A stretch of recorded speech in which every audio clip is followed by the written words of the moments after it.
Donald Trump's $600 million mansions have some crazy facilities, and he owns one of the most luxurious houses on this planet. But he also owns a $100 million jet, a multi-million-dollar yacht, and so much more. These are the stupidly expensive things Donald Trump owns.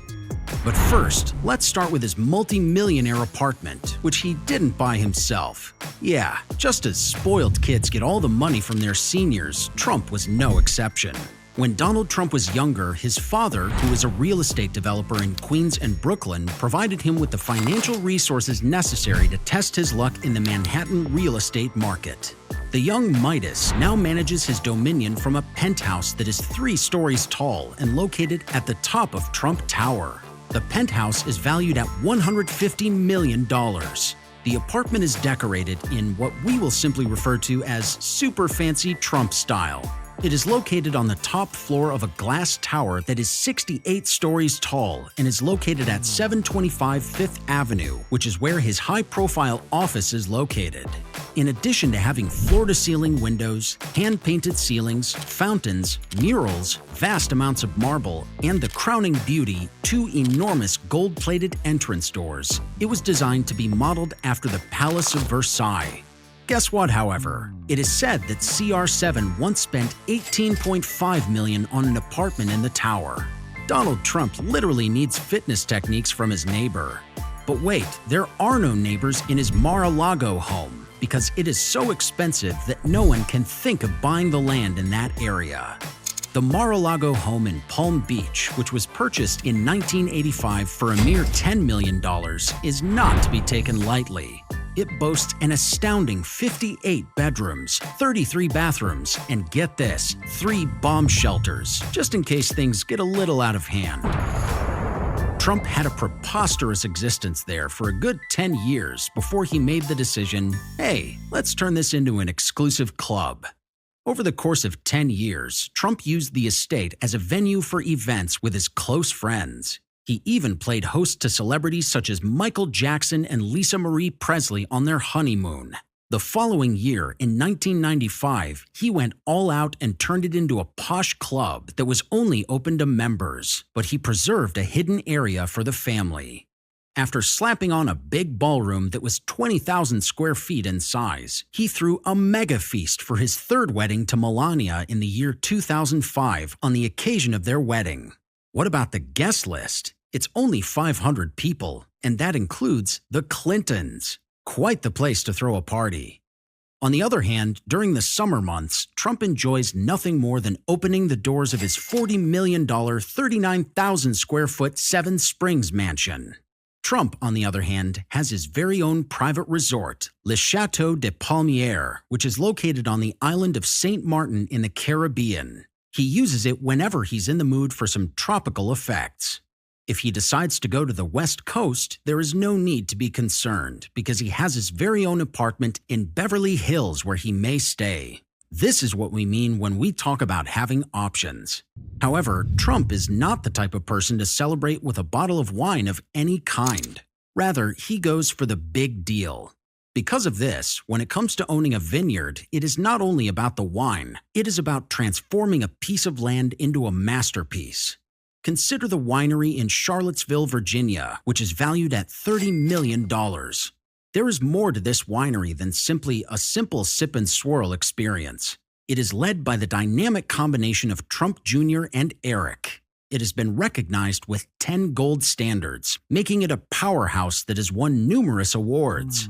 Therefore, when you are already generating headlines with your luxurious houses and crash pads in Beverly Hills, why not even consider adding a vineyard to the mix?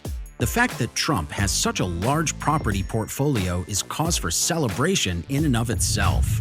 If you are Donald Trump, however, you are not the type of person who would simply sit on the estate. I'm really rich. I'll show you that in a second. Taking to the skies is the most important thing. Trump, on the other hand, does not spend his time sitting in first class on a commercial airplane. Pay attention to this. Donald Trump has his very own private plane, a Boeing 757, which he purchased for a whopping $100 million in 2011. Can you guess what he refers to it as? It's the Trump Force One. This bad boy is decked out in 24-karat gold trim and seatbelt buckles, and he is running engines that are manufactured by Rolls-Royce. Dopeness can be found on the inside.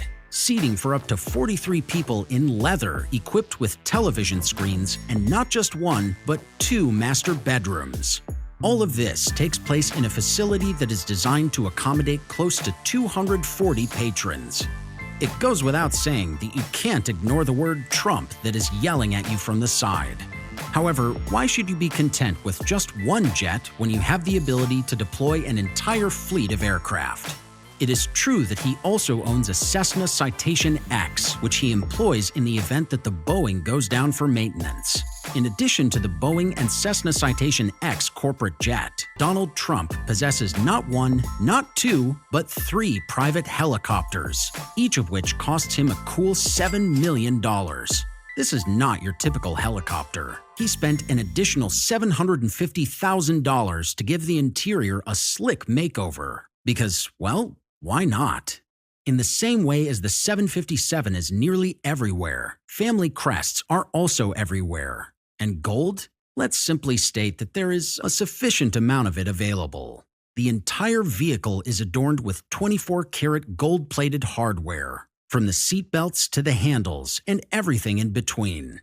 To be sure, Trump's manner of dressing is everything but subtle. One of his helicopters, which he parked close to the Iowa State Fair in order to provide rides to children, is also an interesting fact. As a result of the officials at the fair refusing to allow him to utilize the fairgrounds, he relocated to a nearby location, where he therefore received all of the coverage. But the vast majority of the time, let's say 99% of the time, Trump travels in a limousine that is driven by one of his 2 drivers in New York. If you are wealthy, you won't have to worry about getting into a flight with other drivers or driving around the block looking for a parking spot that is legal. Although it is possible that Trump does not use the limousines, he does have a few luxury foreign automobiles worth a total of $2 million scattered throughout his numerous estates. Regrettably, the man himself is unable to travel in these luxurious vehicles when they are available. With the passage of the Former Presidents Act in 1958, it is now illegal for former presidents to operate motor vehicles on public and private land. Nevertheless, his Mercedes-Benz SLR McLaren, which costs $500,000, is the most expensive vehicle in the garage. In addition, Trump has a special spot for his Rolls-Royce, as evidenced by the fact that he began his collection with a vintage 1956 Silver Cloud and has since added a 2015 Rolls-Royce Phantom to the collection. Although he may no longer have possession of it, Donald Trump was previously the proud owner of a Lamborghini Diablo, a legendary Italian supercar produced in 1997. Back in 2017, Trump's particular Diablo was sold on eBay for a staggering $460,000, despite having been priced between $199,000 and $240,000 at the time. However, the automobile extravaganza does not end there. Trump's garage is a diverse playground of wheels, ranging from a Cadillac Alante to a Tesla Roadster. People who are familiar with Trump know that he is not only interested in automobiles, he is also interested in partying in the deep sea. Once upon a time, Donald even served as captain of his very own mega yacht, but he ultimately made the unfortunate decision to split ways with it. A boat measuring 282 feet in length and valued at a staggering $100 million, which is equivalent to more than $500 million today, was purchased by Trump in 1980, marking the beginning of this aquatic spectacular. It was initially created for Adnan Khashoggi, a Saudi millionaire, and it even had a cameo appearance in the James Bond film Never Say Never Again as the vessel that villain Maximilian Largo used. Because Khashoggi was experiencing financial difficulties, he decided to sell it to the Sultan of Brunei. The Sultan of Brunei then sold it to Trump in 1987 for a mere $29 million. Enter the Trump Princess, which at the time was the 3rd largest yacht in the rest of the world. It was a dream come true for anyone who enjoys the ocean because it was outfitted with 11 luxurious staterooms, 3 elevators, a movie theater, a disco, a swimming pool, and even a landing deck for helicopter tours. On the other hand, Trump, who was not much of a boat aficionado, made the decision to split ways with the Trump princess in 1990, 1 year after the real estate collapse began. In exchange for $20 million, he transferred ownership of the yacht to Saudi Prince Al-Walid bin Talal, and ever since then, Trump has refrained from further involvement in yacht ownership. To answer your question, what is the difference between a wet raccoon and the hair of Donald Trump? A wet raccoon does not have $7 billion in the bank, no matter how much money they have. To add insult to injury, the raccoon does not even have their very own golf hole.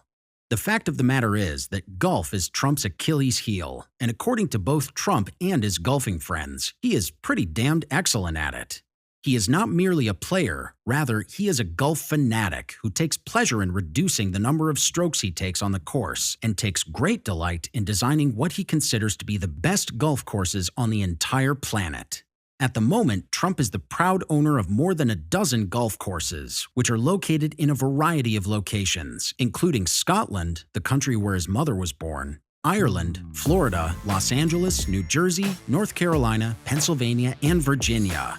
Regarding the value of these items, there is a dispute that is very passionate. Trump invests a substantial amount of money in his 16 golf-related enterprises, estimating that they are worth at least $550 million. When it comes to the realm of golf with Trump, however, the scorecards and stats always tend to ignite some spirited conversations. You know how it goes. On the other hand, he does not travel to the golf field by himself. Rather, he carries along a reliable companion in the form of his timepieces. There are at least 3 luxury timepieces in Donald Trump's collection, and each one is currently valued at millions of dollars. Patek Philippe, Rolex, Vacheron Constantin, Audemars Piguet, and Frank Muller are reportedly some of the well-known brands that are gracing his wrists. I wanted to get you a platinum presidential watch for the president. Wow. Oh, that's beautiful. During his service as President of the United States, he wore a classic rose gold Vacheron Constantin Historiques ultra-fine 1968 watch right in the Oval Office. This watch has stood the test of time, featuring a silver dial with a sleek vertical smooth grain finish. This square watch measures 35 millimeters in diameter. The hour markers are arranged in a circle, which creates a sophisticated contrast to the square frame. Additionally, the baton hands contribute to the aesthetically pleasing simplicity of the dial. It is not simple to say no to a request made by a billionaire, and now that billionaire Trump has a particular request for everyone, it is much more difficult to say no. You are cordially invited to click the like button and subscribe to the channel in order to watch additional videos that are enjoyable.